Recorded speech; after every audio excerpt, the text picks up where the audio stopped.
Nate Bargatze. It's a lot to have two dogs, because you got to open the back door and let two dogs out. Big Dumb Eyes World Tour, Casey's Center, Friday, April 24th. Tickets available at natebargatze.com. Hey, it's Chris Hassel and Andrew Downs from Instant Iowa, the fastest reaction to every Hawkeye football game. Maybe the most emotional as well. Yeah, celebrate with us when they win, commiserate with us when they lose. Either way, we're going to be here. Yes, we will, right here on Iowa Everywhere, instantly after every Hawkeye football game. Chad Leistikow, Scott Dochterman, the two biggest Hawkeye and Big Ten beat writers, together on one show. Game Day Men's Health proudly presents Legends and Listeners. Best enjoyed with an easy Eddie from Big Grove Brewery. This is Legends and Listeners, exclusively on Iowa Everywhere.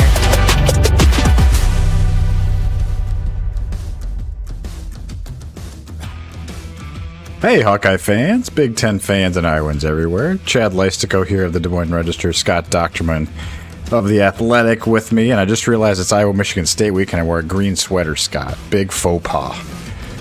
Too late to change go now, green, though. Go white.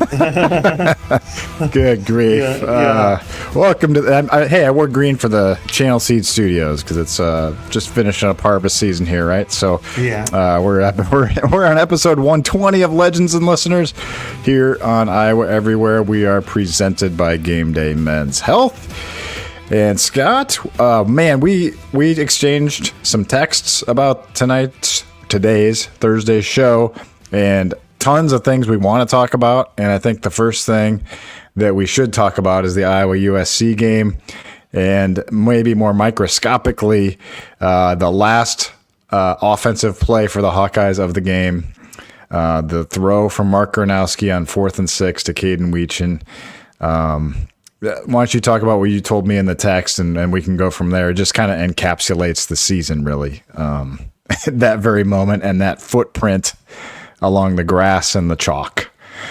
This has just been kind of a gut punch of a season, and this encapsulates it. That's everything you see in there, which is, if you look at it from if you're wearing your Iowa goggles, you're going, you see there's green between his foot and the sidelines. He's in. It's a catch. What a beautiful, amazing catch that could put them in a position to win on the road at USC, someplace they haven't won there since '76. This is but then you're looking, you're going, well, maybe his toes touching the line. Ultimately, they called him out of bounds first. They decided not to change the call. It was upheld. And you kind of wonder, I think you tweeted this right after the game, or if I recall, when I stopped at the Oasis. And it was like, if you saw this, if it was ruled in, does it get changed? And I think you're right. I think it was just kind of a hold call because they couldn't overturn it. But that, in a microcosm, is Iowa's season. And it's the difference between having a special season and a good season. And right now they're kind of in that could be good season. And it's these gut punches. It's this play. It's the week before when you have Dante Moore throwing to Malik Benson just over the outside arm of TJ Hall. It's backup quarterback throwing the ball in the rubber filament instead of for a screen pass against Indiana. It's Gabe Burkle. Gabe Burkle. Who's out for the season and had surgery, unfortunately, for Iowa State. But a tipped ball that if it falls incomplete, Iowa gets the ball. That was a third down pass. And then maybe Iowa has a chance to win instead of Iowa State. So just when teams play in the margins, good teams, and they're playing at those times, ranked teams, you have to have just a difference-making play, and Iowa's on the wrong side of those this year. Yeah, let's just, for a minute, just if that's ruled a catch, Iowa's got first and goal at the 7-yard line, down 26-21, a minute 59 to go. That's what the time was on the clock. So certainly we don't know Iowa would have punched it in for a touchdown. They were 3 for 3 in the red zone with 3 touchdowns. Good chance that they do with Mark Gronowski Now, they were down some offensive linemen. You don't know what happens. And USC could have very well come down and after Iowa missed the 2-point conversion. Yes, exactly. I was going to go down that road too. They would have lost maybe 29-27, something like that. Still all could have happened like that. Yeah. But as you say, kind of the encapsulation. Why do I say encapsulation? Encapsulation of the season. I'm sounding like Chris Williams here, mispronouncing words, Aiden.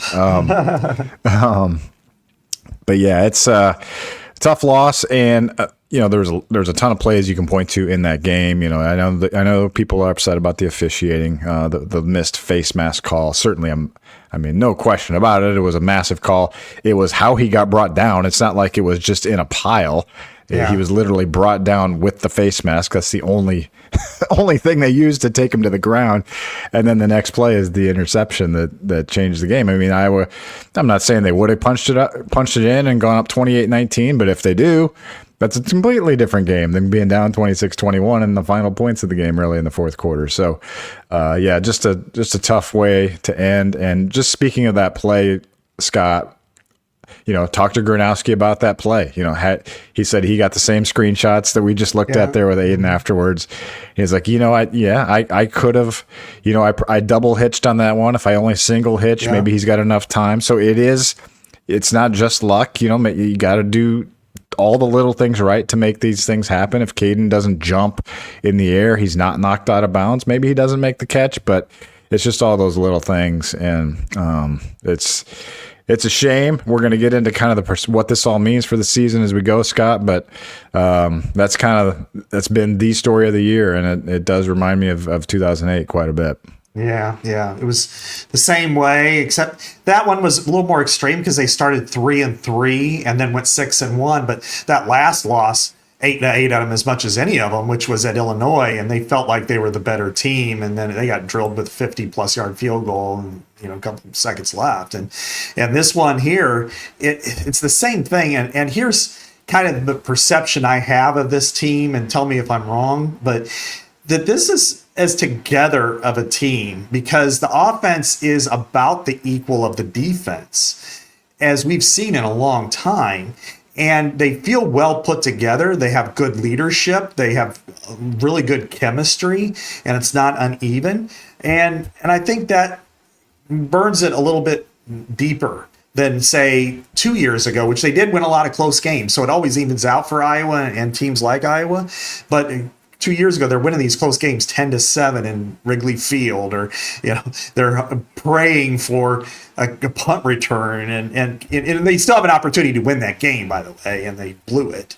But you're going what if on the best punt return we've ever seen, and yet this year it's just heartbreak. It's disappointment. It's not as much anger and vitriol. This team sucks. We need fire everybody. There's some of that, but it's not to that level because it's more heartbreak, and it's like, it's right there.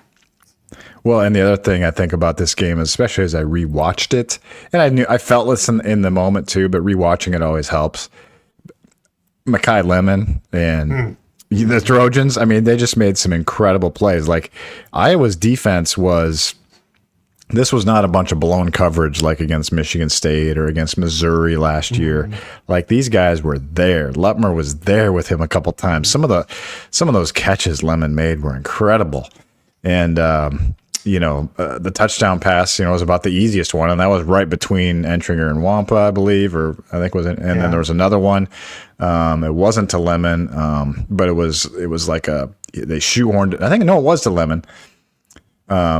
Shoehorned it in right between Wampa and Lee, I believe it was, on the sideline, they said it was just in a shoebox on the TV broadcast, and they were just, you got to tip your cap to them too. You got to tip your cap to these guys, and you have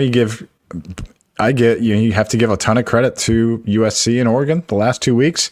And I said this on our post-game Hawk Central pod, and we can transition out of the sour, the bummer of it all and move into other stuff here. But just, this is kind of the new Big Ten reality. You traded out like a Northwestern and Purdue on your schedule for these two teams in the new Big Ten. And that's that's just how it ended up. I mean, if they play those two teams, they're 10-2 this year. You know what I mean? Like it's as someone texted to me, like 8-4 is kind of the new 10-2 for Iowa in a way, especially with this schedule. It's hard to win week in and week out, and they've come so close. They were so close to doing it. And it would have been interesting to see where they would have been in the CFP rankings. I mean, USC's up to 15. Mm-hmm. I would say Iowa's probably right around 15, 16 if they win that game. Right? I mean, probably. For sure. So, I mean, you could still dream, with 2 games to go here. Yeah, I mean, Mekhi Lemon is the highest graded receiver by PFF this year. Amazing. He's got the second most yards per game of any receiver in the country. And this is at USC, playing the teams they're playing. Iowa. They played Michigan. They played Notre Dame. They've played some really good teams, Illinois.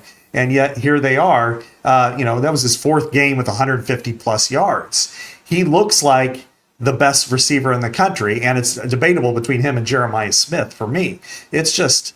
And Kirk Ferentz talked him up afterwards. Number 6 is as good as I've ever seen, and doing this for 20 plus years. And he's not wrong. That's not hyperbole.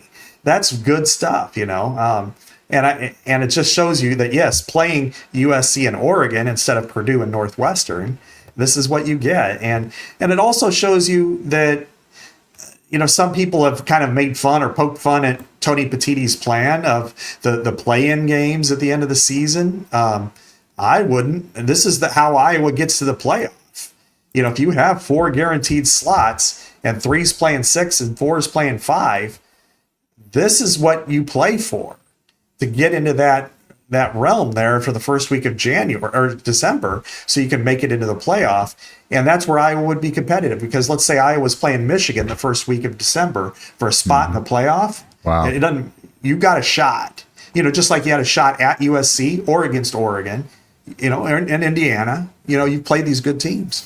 So one thing I asked Caden Weegan about that play earlier, but then I asked him more in depth about how do you kind of get it, when did you look at it, the play, how did you put it out of your mind and everything like that? And he's like, look, when we went back to the Iowa State game, and he's like, it was a bad game for me. Kind of had it in my head. I went and talked to Coach Ferentz about it. I really wanted it. And he's like, hey, you got to move on. You can't let this linger. And he said that was the reason why I was able to do what I did against UMass and then following week against Rutgers, because I flushed it. And if you're in Iowa City, in the Iowa City area, it's time to discover how the plumbing industry can be when you choose a customer first. Look at you. That was an early Ackerman. Owned and operated business like Ackerman Plumbing that helps you flush things the way Caden Weegan flushed out those negative thoughts after the Iowa State game and not getting that pass the other day. Ackerman Plumbing services the Iowa City area, and we're thankful for their support here on Iowa Everywhere as legends and listeners in Instant Iowa. Ackerman is only in the residential plumbing business, so your calls matter and will always be answered in a timely manner. Whether it's for a plumbing emergency, routine service and maintenance, equipment replacement, or upgrades like tankless water heaters and water filtration systems, call Ackerman. We love a business that's growing, and Ackerman is looking for another service tech to join their team. If that's you or you know someone, reach out to Ackerman Plumbing and shout out to their team, Corey, Stacy, Aaron, Nathan, and all the rest. So visit ackerman-plumbing.com for 5-star residential plumbing services in the Iowa City region. Man, sometimes we get compliments on how we do transition into the ads, but that was one of your finest efforts there, Scott. I actually planned that one. Well done. Early in the show, like a first drive score, Yes. Took it down the field just like the Hawkeyes did the other day. I won the coin toss and I elected to receive. Yes, you did. It caught me by surprise there. Yeah. All right, Scott. So is this a good team? Or is it a good team? Is it a great team? Is it a disappointing team? How would you characterize where we're at? I know we got 2 games to go here to cover. I would say it's not a great team because you got to win games. Yeah. You have to beat good teams to be a great team. And they haven't done that yet. They've beaten decent teams, but nothing spectacular. No. It is a good team based on how it's played in all of these games. That it's 4 losses by 15 points to ranked teams at the time, and so they've had their moments. They have their deficiencies too that are pretty easily to identify in the passing game in particular. Mm-hmm. And I can't call it good yet because they have to finish it out to be considered good. They're 6-4. If they finish 8-4, then you could say, yeah, they're a good team because you win it. You should win decisively this week, and then you go to Nebraska and win, which they've won a lot of games there, but you still got to do it. Because I think they're pretty charged up for that game. It's an important one to them too. And so if they go 8-4, I think you can say, yeah, this is a good team. They lost to teams, they were just almost good enough to be in the playoff or the playoff consideration. They'll probably be ranked if they're 8-4. Yeah. They'll be ranked by the playoff committee, and that's all that really matters anymore. But I can't go great. So you got to win those games. So I don't know. How do you feel? I think it all comes down to, I think when we look back on the season, and that's what Kirk Ferentz accentuated this week. And, I think it just depends on kind of how they finish here, because the 2008 team it's the example we're going to keep going to because there's so many similarities. I would say the majority, if not all of the Iowa fan base looks back at the 2008 season rather fondly. I mean, that was a team that finished strong. You won in the Metrodome 55-0. Obviously, you had the marquee win over Penn State that year for sure. That helps. But it was a team that even through the losses, you felt like this is a good team. So close. And then they kind of took out their frustration, particularly in the last 2 games, 55-0 at Minnesota, then 31-10 over South Carolina, and led by Steve Spurrier at the time. People may forget that was a, pretty notable program back then. So, so they finished 9-4. I think if this team finishes 9-4, it probably finishes maybe 20th in the national rankings.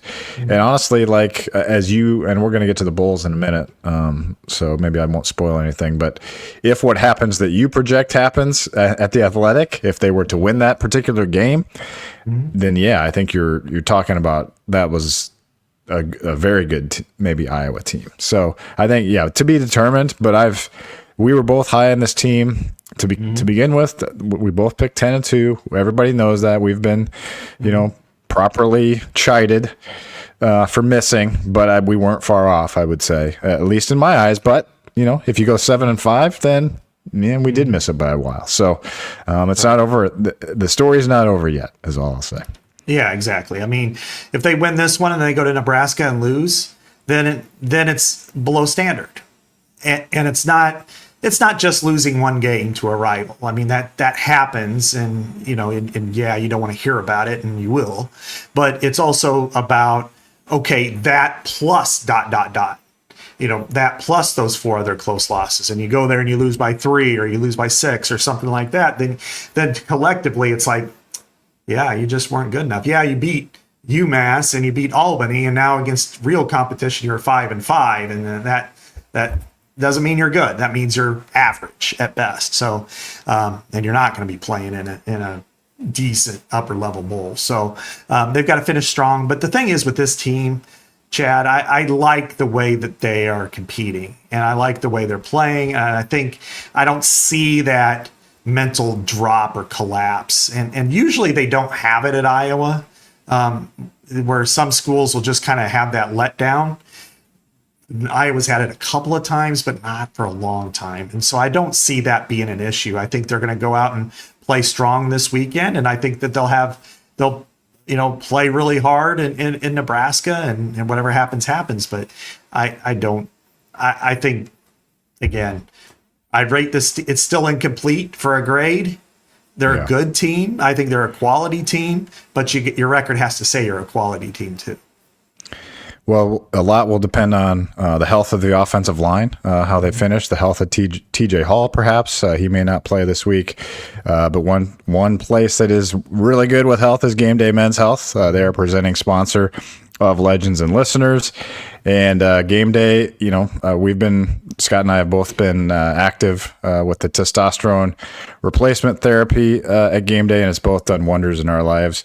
I got my 5-mile race in Des Moines next Thursday. Thank you for the horrible forecast yet again. I can't get a good weather race. It doesn't seem like it's supposed to be like in the 20s maybe, so that'll be kind of rough on Thanksgiving, but that's okay. Game Day Men's Health has me covered. You can stop in, as always, as we always tell you, for a no obligation free consultation at any of our locations: Ankeny, West Des Moines, North Liberty, or of course Naperville, Illinois, as we've told you before. They can help you with other stuff too, like weight loss, anything else, help your performance on and off the court. So Game Day Men's Health, we appreciate you. We'll be looking at the health report this Saturday, Scott, to see which offensive linemen are playing. Yeah. It's hard to say at this point. I mean, they're all listed on the depth chart, but I don't know that Iowa would do anything differently there. I mean, unless somebody was clearly out, somebody's all right, they're not going to play, then they won't be on there. But at this point in the season, we all know every player is feeling it, and so we got boo-boos. Yeah, significant ones. A lot of them are on line for surgeries, and they're holding on and everything. But for Game Day Men's Health in our life, it is, I think I'm going to try a 5K, Chad. I've never ran one. I think I'm going to try one in the spring. So love thanks to this. So I was impressed last night. I sprinted up the stairs. Woo! And I got to the top, and I wasn't breathing hard. I wasn't anything. I was like, all right, thanks, Game Day Men's Health. So that's awesome. Now, I don't know if that means anything for Saturday for them, but maybe I could sprint up the Kinnick stairs. There you go. You can come out the tunnel, Senior Day. So let's talk about Senior Day. Those three offensive linemen we're talking about, two of them are big-time seniors for this team, Bo Stevens and Jennings Dunker. Cade Pieper's the other injured. He's a sophomore, but what a senior class this has been, Scott. What a story this senior class has endured, some of them anyway. There's fourth years like Xavier Wampa and Aaron Graves. There's sixth years like Ethan Herkett. Of course, Mark Gronowski would be in that group as well. Yeah. Logan Jones, talk about, he may be a consensus All-American, potentially. Outland Trophy semifinalist at center. But those fifth-year guys, Scott, they came. What a story they have. Those guys, didn't even get to make an official visit necessarily. They came during COVID. Those are the, think of the fifth-year guys, the Max Llewellyns, the Bo Stevens, the Jennings Dunkers, Jaden Harrell, Carson Shire. You go down the list. There's a ton of guys that are in this class. So it's quite a class. There's 27 plus Cohen Entringer told us he's going to walk on Saturday. So it's a monster 28 class. 20 of them have started games. 21 actually, if you count Entringer. 20 of the seniors have started at least a game this year, counting the specialists like the holder, the kicker. Big loss there, Drew Stevens. Your return man, Caden Weechin. Yeah. You go down the line and there's seniors everywhere. The entire starting defensive line are seniors. They are losing a ton, Scott, and this class deserves to be honored on Saturday. They are. And I know there's going to be plenty of time to commiserate and have angst over the fact that all these players are leaving. And it's rightly so, because this is a lot of players to process. But I think let's give them their due first. And as we said, so many of them were impacted during COVID-19. One I want to point out, and it just got a scholarship this year, is Jackson Rexroth. And here's how the system didn't work for somebody like Jackson. That during his senior year, you remember in the spring of 2020, everything got shut down. He didn't get to go to camps that summer, of his junior year, and a lot of them the same way, but him specifically. Then by the time the fall came around and there were no visits, there was no way to visit any campuses, no camps that summer, and then all the players were able to get that extra year of eligibility. So maybe he walked on at Iowa, but that also meant that places like the MAC, like Central Michigan or whatever, say, yeah, but we're going to have all these guys come back. Yeah, we're going to have these guys come back, and all these other schools. And then Iowa, well, okay, you can walk on. So he had to walk on and played multiple years that way. Then, as we know, all those guys that were in the system and redshirted got an extra year on top of that. So when he and Carson Shire and Jaden Harrell, for instance, could have had that opportunity to step in the lineup, well, here comes Jay Higgins and Nick Jackson back. So then they're back on the sidelines. They don't get an extra year now. So they've had 1 year to really be the starters.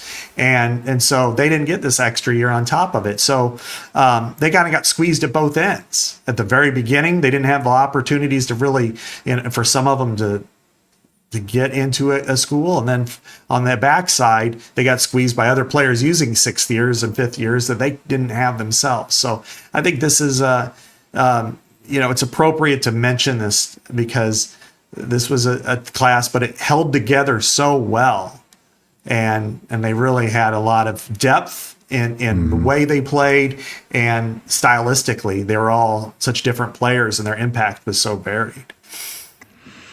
Yeah, I mean, you lose 3/5 of your offensive line. You're going to lose 4 receivers, including Weegan. Seth Anderson, Sam Phillips. Who am I forgetting? Jacob Gill. Jeez. Yeah. I mean, again, some of these guys are transfers. Hayden Large is going to be a big loss. He's been really helpful in the blocking. Now we will see Addison Ostrenga come back, so he will not walk on Saturday. He would have been in this class. And then flip on the other side of the ball. I mentioned the 4 defensive linemen. And then what about Xavier Wampa? I mean, the best, highest ranked recruit in the Kirk Ferentz era. How quick has that happened? Some of these guys are here 6 years, and some of these guys, it seems like they've been here just a blink. Yeah. Wampa, Drew Stevens, Aaron Graves, those are guys. TJ Hall, all guys, just 4 years, 4-year guys. So it's and then hey, let's talk about Mark Gronowski too. This is a guy that I feel like has been. Has delivered an incredible impact for this program. You can rip, the fact that he threw a ball at Caden Weechen's feet, that if he completes it in the third quarter the other day, maybe the game's different, totally fair. But this guy has been an unbelievable teammate, an unbelievable leader. He didn't have to come back from an injury. Last year's quarterback didn't come back and fight for the team through whatever he was going through.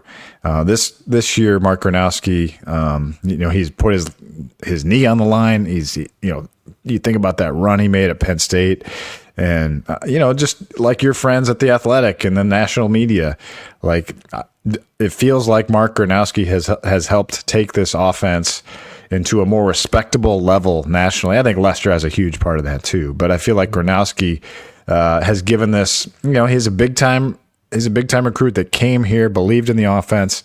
Didn't have the passing numbers he maybe wanted, but to me, he's been an unbelievably positive impact. I know he hasn't been perfect, but we talked about the little margins. If Iowa had won 2 of these games instead of gone 2-2 in these games, I mean, we'd practically building a statue next to Dan Gable over there. You know what I mean? This guy has done a lot for this team. He's scored a touchdown in every game. He pulled the hat trick the other day at USC in the first half alone, rushing, receiving, and throwing. I just wanted to give a shout to Gronowski because I feel like he's getting a little bit railed on this week. And I think he's actually helped the whole image of Iowa's offense take the next step this year. It's not there yet, but he's helped them a ton. He's definitely a bridge quarterback that way to take them from the worst to being competitive. And he's tied for the Big Ten lead in rushing touchdowns with 13. That's the most that any quarterback's had in school history. That's something to really praise him for. I think, obviously there's some passing deficiencies, but I'd also say that the receiving core hasn't come around the way it's needed to, the way we were maybe led to believe it would. But I think in some respects that some of it's his fault, but all of it isn't his fault. I think what's really hurt this team is the lack of a consistent tight end. I think Vaname might be there eventually, and he's flashed at times, but he's still a redshirt freshman. That's hard. Petrus had Sam Laporta. There was T.J. Hawkinson. There was Noah Fant. There's George Kittle. There's on and on and on and on.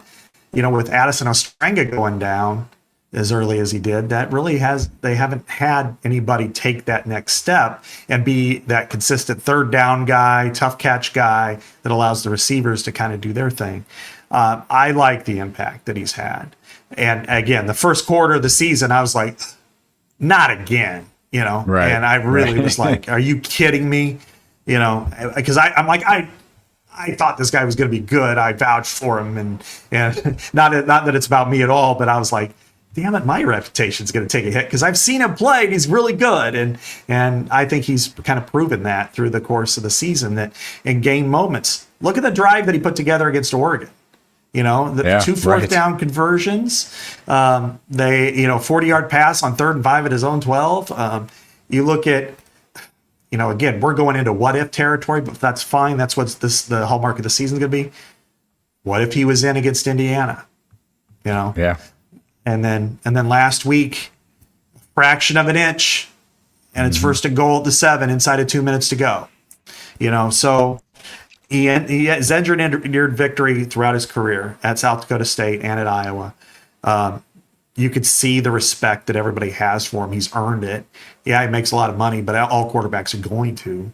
I just feel like he's done what he's needed to do. It's not been beautiful and prolific through the air. That's true.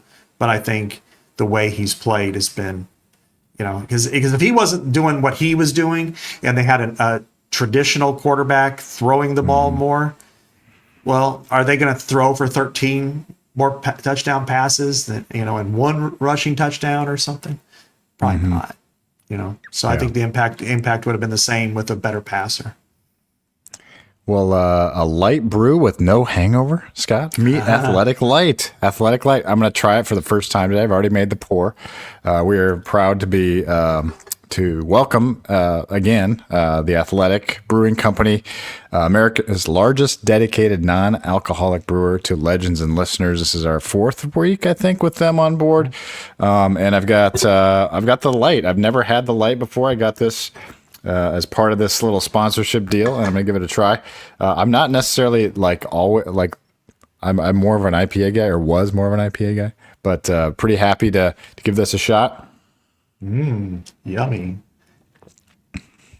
I mean, it tastes like, to me, if you were going to drink like a Coors Light or a Miller Light, it's right on par with that. So exactly what you would want if you're a non-drinker that wants that, kind of by the barbecue type of drink. Only 25 calories in each can. So, tremendous value there. I'm a value guy. Skip the resolution. Start now with Athletic Brewing.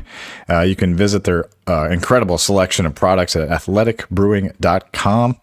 Athletic Brewing, fit for all times. So thank you to Athletic. I'm really glad you're aboard. I know, there's more and more non-drinkers out there these days, and appreciate them being a part of our show. Scotty, what I kind of went on the Gronowski tangent. Yeah. Any more seniors that you wanted to give a shout out to? No, but what I want to give a shout out to right now is Easy Eddie. And that is, you can only find Easy Eddie in person at Big Grove. Of course, you can find it at your local grocery store, but Easy Eddie is is their signature beverage at Big Grove Brewery, and they have 4 great locations currently: Cedar Rapids, Iowa City, Des Moines downtown, and of course the OG over in Solon. And Easy Eddie, the IPA, there's none better in the state of Iowa. And if you want a little bit of citrus, there's the Citrus Surfer. Maybe that's a bowl game that Iowa could be participating in. So you can enjoy the Citrus Surfer. If you want some food, it's top notch at each of the tap rooms. I walk by Big Grove every Monday night in downtown Cedar Rapids, and it's a really wonderful place. They have an outdoor patio. Hopefully it stays a little bit warm and nice. I don't think next week will be for Thanksgiving, but sometimes we can get that really late fall, spring, and hopefully you can get that for a Monday Night Football game or maybe championship weekend. Iowa City, I think this will be the last big one for the Hawkeyes from the road, which is a lot of road teams like to congregate in the Iowa City Big Grove on Friday nights. And then in Des Moines, we had a great time there earlier this year. It feels like a century ago, and it just feels like yesterday that Iowa played Iowa State and we had a show there outdoors. And Ben McCollum loves his food at the one in Solon. So head over to Big Grove, have their neighborhood beer, which is a lot like one Chad just drank, there's a little alcohol in it. Citrus Surfer, and of course, Easy Eddie. Well, Scott, we want to do a couple more things before the show ends. We got a little time here. Do you want to do bowls? You want to talk bowls? Or you want to talk Iowa, Michigan State first? What do you think's better? Let's go with the bowl games, Chad. All right. You are Mr. Bowls, so take it from here, Scott. No, I referenced this earlier in the show. A potential bowl matchup, if Iowa were to win, is very intriguing. Why don't you tell the folks what you've got projected over at The Athletic? Okay. If Iowa wins out and they go 8-4 this year, the chances, the bowl that's most likely in Iowa's purview is the ReliaQuest, also known as the Outback Bowl, formerly known as the Outback Bowl in Tampa, Florida. And that would be against an SEC team. The one that in my projections, I do it for The Athletic this week, is Arch Manning in Texas. And so that would be a very intriguing New Year's Eve in Tampa, Florida, to see Arch Manning go up against Phil Parker's defense. That's something that ESPN could sell leading into the playoff quarterfinals that night in Texas, which could be Indiana maybe playing in it if they fall to Ohio State, or it could be the Buckeyes themselves. So that's what I have right now. But let's take it from a broad view as to what Iowa can do. Playoffs, unfortunately, are not, there'd have to be some incredible development. Yeah, no, that's out. Yeah, so we know that's out. Yeah. The Citrus Bowl, which has the first selection in the Big Ten after the playoff bowls, likely will take Michigan. And one thing I want to mention to everybody up front, which I mentioned to you earlier, is the teams that were in the Pac-12 previously are still under that Pac-12 bowl contract. So it's called the Pac-12 Legacy. So the 4 Big Ten teams, the 4 teams that are in the Big 12, the Arizona schools, Utah, Colorado, the 2 that are in the ACC, which is California, which is bowl eligible, and Stanford, which won't be. And then also the 2 that are left behind. Yeah. Washington State still has a shot. They got to win one more game, and then Oregon State won't. But all of those are still under the old Pac-12 deal. So they're going Alamo Bowl, Vegas Bowl, which does matter in this situation, Sun Bowl, Holiday, and then the LA Bowl, and then whatever is left over. But so the Big Ten bowl structure is for the 14 schools that were pre-recent expansion. Michigan hasn't been there since, I think, the 19 season, which they played Alabama when they had Jim Harbaugh and Nick Saban. So they were heavily considered last year for the Citrus Bowl. And so I would anticipate them going. The only outside chance it wouldn't be them, because Iowa, of course, has played there twice in the last 5 years, so they're not going to take it, is that maybe if Nebraska wins out and is decisive, and like Ohio State blows out Michigan, then maybe they might think differently and take a Nebraska. But that would probably be the only situation that it's not Michigan. The Tampa Bowl, ReliaQuest, what I anticipate right now is it's going to come down between the Nebraska-Iowa winner. And so whoever wins that game will probably head there. I mean, let's make no mistake. I mean, they would love to have Nebraska there. Nebraska hasn't been to, they went to the Pinstripe last year, and then they hadn't been to a bowl before that since 2016. We know, you all know all too well that Nebraska likes to travel, and they've got the best fans in the country, so they're going to go. And so at least that's what they say. So, they're going to go. And but if Iowa wins, Iowa hasn't been there since 2018. and I think that Iowa would represent itself really well. If Iowa was to lose and go 7-5, then I would say Vegas is very much in play. The only thing that could shake that, though, is if Illinois is 9-3 and Iowa's 7-5, then Illinois probably would get that leg up. Then you've got to deal with the Music City Bowl component. I'm not sure how that will play out as much, just because they would probably rather have Iowa than anybody else. But would Iowa be interested in going back for a third time in the last 4 years? I don't know. Right. I doubt it. I think you want variety. So that would leave Pinstripe Bowl. I don't think anybody wants that. So a few people do, but not me. Yeah, I don't know if anybody in Iowa does. And then ultimately, what could transpire out of this whole thing if let's say they are 7-5. I'm going to go down all the way down. If they're 7-5, Illinois goes to Vegas. Music City Bowl goes, we love you, but we just can't take you. And then say the Pinstripe Bowl gets Penn State. They win their last 2 games. Mm-hmm.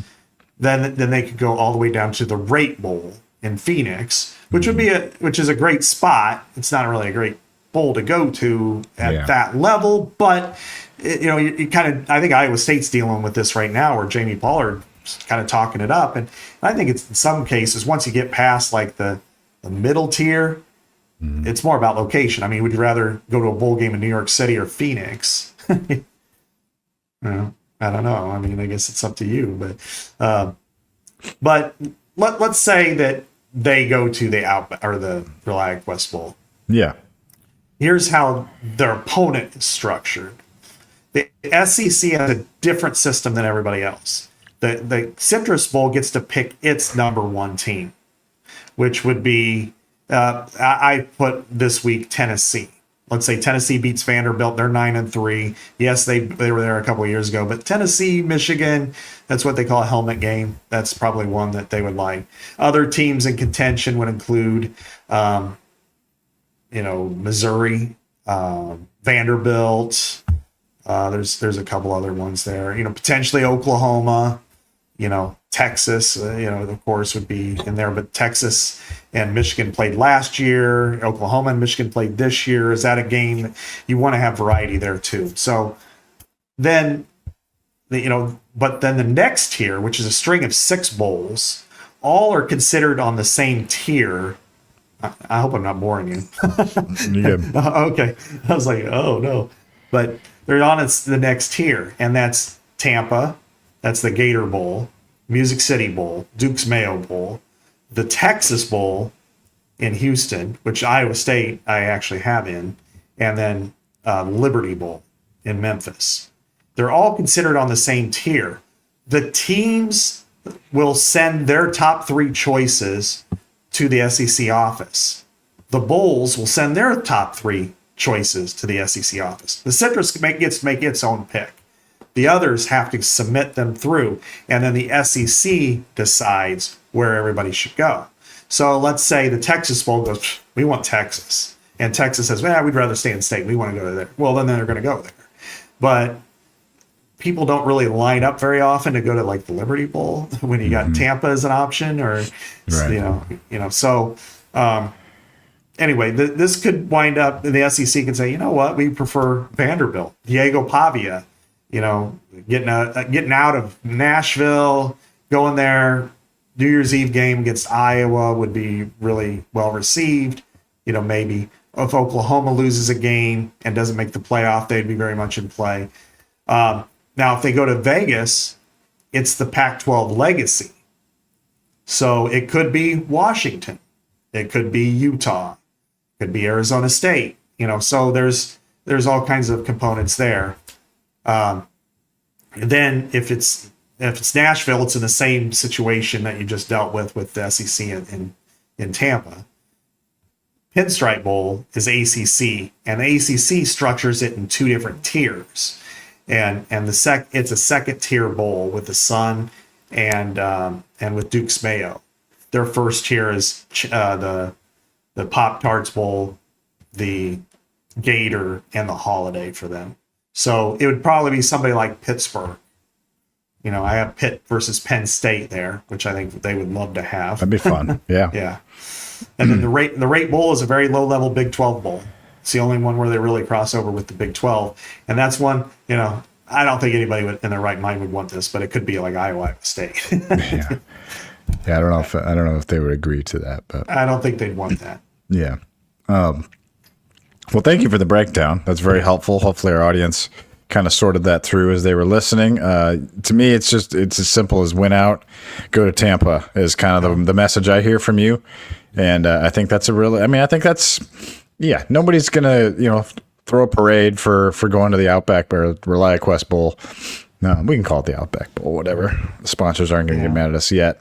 Yeah. But I think that's if you could win out. Big if, beating Nebraska is not going to be easy. And then go play a decent SEC team. I mean, I think that gives you one more shot maybe at a ranked win. Yeah. I mean, wouldn't that be at least something to, motivate, be a motivating factor throughout December? You got so many guys, you got plenty of development to do, but you've also got a, game you can go win, finish strong, get a good feeling about this season. I think it's something. I'm not saying you should celebrate, like you would if you had beaten Oregon and USC, but I think that if you're an Iowa fan, if you're an Iowa player, I think that those are all tangible things that seem like would be befitting to the quality of team that I and you believe that this team is, and we'll see if they can live up to it. They got to play well. They got to play well, and they're going to have to, take care of things on Saturday against Michigan State, of course. I don't necessarily think it's going to be a cakewalk against Michigan State, but the Hawks are 16.5-point favorites. But it's, this is the next game, and then it's Nebraska. So what do you think about this game on Saturday, Scott? Well, I probably differ from you on that because I do think it could be a cakewalk. Well, I think it could be both. I'm just not saying it's definitively going to be a blowout. I think that Iowa they could show up flat. Michigan State, I don't know. But Michigan State is, to be clear, 0-7 in the Big Ten, has lost 6 of those games by double digits, and could finish with its first winless conference season since 1958. So a lot of dubious stuff going on for the Spartans this year. So anyway, go ahead. Yeah, this is they're on the longest losing streak they've ever had as a Big Ten member, which began in 1953 when they were voted in over Pittsburgh to replace the University of Chicago. And so they're 0-7 this year. They are at or near the bottom in almost every category on both sides of the ball. They're 17th in points allowed at 31 points per game. They're 14 or 15 in every major offensive or defensive category. And then you just go down the line and you're like, what are you good at? Nothing. And they've given up the most sacks in the Big Ten, 35. Their left tackle is considered is one of the lowest scores I've ever seen in PFF for a Big Ten team. The only thing they're good at, the only thing they're good at, oddly enough, somewhat ironic, is punting, and Iowa isn't. I mean, they're number one, but they also sometimes outkick the coverage, which leads us to, what could turn out to be a very special senior day, I think, for Caden Weegan, which is, he's tied for the school record with 5 returns. You were a classmate of Tim Dwight. He set the Big Ten record for punt return touchdowns his senior day in 1997 against the mighty Gophers. But here's some numbers I want to relay about Caden Weegan as he enters the last couple of games of his career. He averages 16 yards per punt return, which is tied for first in Big Ten history. His current season, he's averages 24.4 yards per return, just tied for second best in Big Ten history. Wow. His career as a kick returner at 27.5 yards per return is actually by itself third in Big Ten history. Number one is 28.8. Steve Brown. Number two is Amir Smith-Marset, who was 28.7. His current season of 30.7 yards per return is 11th in Big Ten history. He holds the longest punt return and tied in Iowa and Big Ten history at 95 yards, which he set this year. 100 yards, as we know. I mean, you can't get any better than that. And his 182 yards in punt returns against UMass ranks 4th all-time in Big Ten annals. So his career is historic, and he has a chance to put a statement on that career. Now, I mentioned it to him, and he kind of lit up. He's like, "Oh, really? I didn't know all this." And I'm like, "Yeah, this is big stuff, man." And I told him about Tim Dwight, and I go, "Do you talk to him?" He goes, "Yeah, he texts me every week." And I'm like, "Okay, here you go, man." And all of them have had different skills. We've been blessed to cover some great returners at Iowa, especially in the last 7-8 years, but going all the way back to Tim Dwight and Khalil Hill and those guys. Mm-hmm. And Caden Weegan can make the case, I'm the best. He can. And this is a game where he'll have that opportunity because I think he's going to get some depth on some punts and the opportunities to return them. And we remember the last time that Michigan State played Iowa in Kinnick Stadium, there was a pretty nice return by that returner. Yeah, right. That's right. The crowd senses it. Yeah. Noah Eagle on the call there. Yeah. But yeah, the last year when Iowa faced Michigan State didn't punt. That's how bad the defense was. So the last punt they had against Iowa was Cooper DeJean's return. Yeah, you're right. Yeah, that's crazy to think about. That is why. That's a stat. That needs to be on the broadcast on FS1 on Saturday. Yeah. The last time Michigan State punted, here's what happened. I assume that was the last punt because it was very late in the game. Yeah. Wow, how about that? Well, folks, I got one more thing to tell you about. Your chance to see the Iowa men's basketball team in Central Iowa comes to Des Moines on Saturday, December 20th. Ben McCullum and the Hawkeyes will play host to the Bucknell Bison. Great seats are available by purchasing tickets at HyVeeTix.com. And Iowa Everywhere wants to send you to the game. Enter to win a pair of tickets at our Iowa Everywhere tab. It's like a contest tab, right, Aiden? And we'll throw in a $50 gift card to the Big Grove Brewery as well. Winners will be announced and notified on December 12th. So you got a little time. Iowa Bucknell. We'll get to hoops as the season goes on, Scott. Yeah. But what do you want to see Saturday? Let me start because you kind of filibustered on the Bulls there for a while. So yeah, all right. Yeah, I need a drink. Yeah, you got to work on that Easy Eddie over there. I'm polishing off this NA athletic light over here. So. This is a crazy stat I kind of dug up on the plane, and so it's still kind of hard to believe. Iowa last year, Scott, had 15 rushes of 30-plus yards. 15. Obviously, we know Caleb Johnson was a big play threat every time he got the ball, and he did it a lot of times. Kamari Moulton had 4 of those 15, by the way, last year. 4 of them. 4 of 29-plus for him. I think he had 3 over 30, and then he had 29. Iowa this season, Scott, has 3 rushes of 30-plus yards. And 2 of them were in the Penn State game by the quarterback, Mark Gronowski. The other one was in the season opener against UAlbany by Xavier Williams. This team has been very, very consistent running the ball with that offensive line, but it has yet to really pop those big plays in the run game that really the Leicester offense does count on. Mm-hmm. And so it's pretty remarkable that they're almost at 30 points per game, without those big running plays. But that's something I want to see on Saturday. That's probably the number one thing I want to see on offense on Saturday. Can Iowa's running game finally crack through and get some big ones, And I think you got to keep trying different backs. I mean, Moulton's a good back, but he just has not had the game breaking. He hasn't had he seems to get tripped up somehow or whatever. They tried Patterson quite a bit the other day. I thought he looked fine.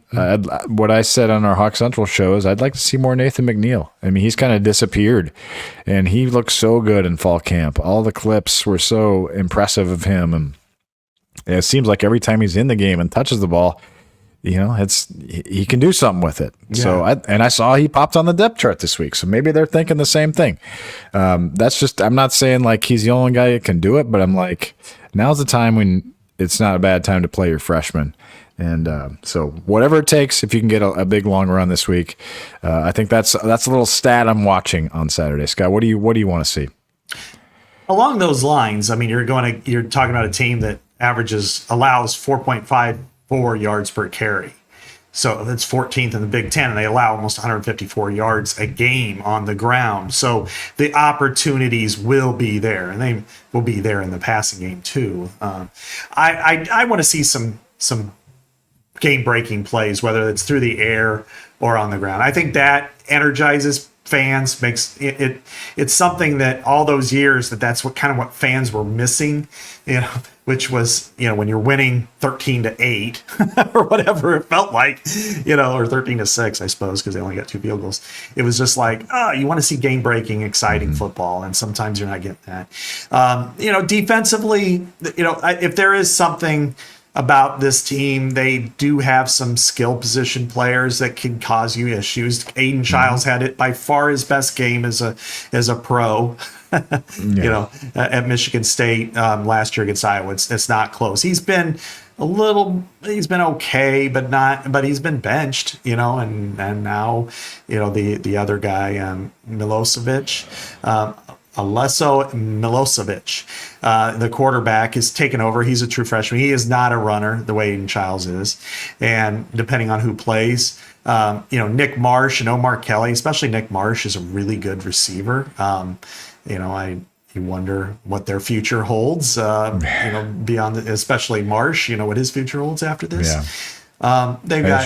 Maybe Iowa should go get him. Well, I'm serious. If he enters the transfer portal, do what it takes. Yeah, I'm serious. Yeah. Mm-hmm. But talk him up on Saturday. Right. Barnes. Yeah. Well, don't talk him up too much, because he might. The problem is you just don't want him to go like 90 miles southeast. Go to Ann Arbor or something like that. Yeah. Andrew Marsh and Nick Marsh, that would be devastating to the league, especially because you play there next year. I do think, though, that this is an opportunity for Iowa not only to get well, but to really wipe out some frustrations, because this is a team that's kind of been willing to quit. They had an overtime loss at Minnesota that some people might have thought they got taken away from them. They played well early against Nebraska, but Nebraska actually played really poorly in that game and then turned it on in the second half. But they've had a little bit of bad luck, but they are not a good team. They lost 38-13 to UCLA. They lost 38-13 to Indiana. They lost last week 28-10. It was 14-10 in the second half. It was kind of like Penn State was trying to be, do we really want to win this game? I don't know. Well, yeah, we do, and it was at Spartan Stadium. So This one to me says Iowa, run it up, leave no doubt, go win 41-10. Sure. Okay. I did pick 34-13. I did pick 34-13 Iowa. I saw those 38-13 scores, and I almost went 38-13, just for the symmetry of it. But I do think the offense will be fine. I think the offense will be fine this week. I think as long as one of those 2 guards comes back, I feel really good about Leighton Jones as the other guard. I think Bo is in concussion protocol, so it's just a matter of whether he gets cleared or not. And Pieper looked like an ankle or a knee or something. I couldn't quite tell. And then Dunker, man, did you see, he got kind of like, by the way, Pieper got hurt on the interception. So that play was just a disaster for the Hawkeyes. And that was a big loss, because they needed to be able to run the ball in that last drive. Anyway, we don't need to re-legislate the USC game. But we both got the Hawks winning. And then 6 days later, Black Friday in Lincoln. That'll be it. The season goes quick. You tell people to appreciate it every year, and it's almost over. 2 games in 7 days coming up. Yeah, 2 games in 7 days. By the time you're listening to it, 8 days away, and it's all over. You'll be here in the Case IH Red Zone for the last time, at Nebraska, and you're going, what happened?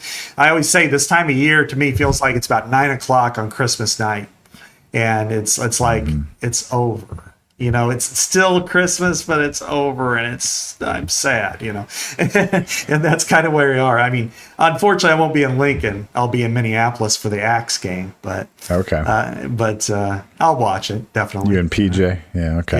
Yeah, I'm going to PJ's. We're having Thanksgiving together. He told me to sneak out Floyd and bring him up. But I said, he goes, you've got Game Day Men's Health. You should be able to carry him out to your car. There you go. Well, it should be fun. We'll see what happens Saturday, 2:30, Fox Sports 1 at Kinnick Stadium. Sold out again. Hawkeyes sold out the season. So, unfortunately, the Addison Bjorn goes to Texas on the women's side, but the men's program plays again tonight against Chicago State. Then the tests get a lot bigger for them come next week in Palm Springs. So, thanks for tuning in. Well, go ahead. The women playing Baylor tonight. Baylor tonight. That's right. Iowa Baylor tonight. So lots of stuff going on right now. We appreciate you guys joining us each and every Thursday here on Iowa Everywhere. This is Chad Leistikow for Scott Dochterman saying so long from the Channel Seed Studios.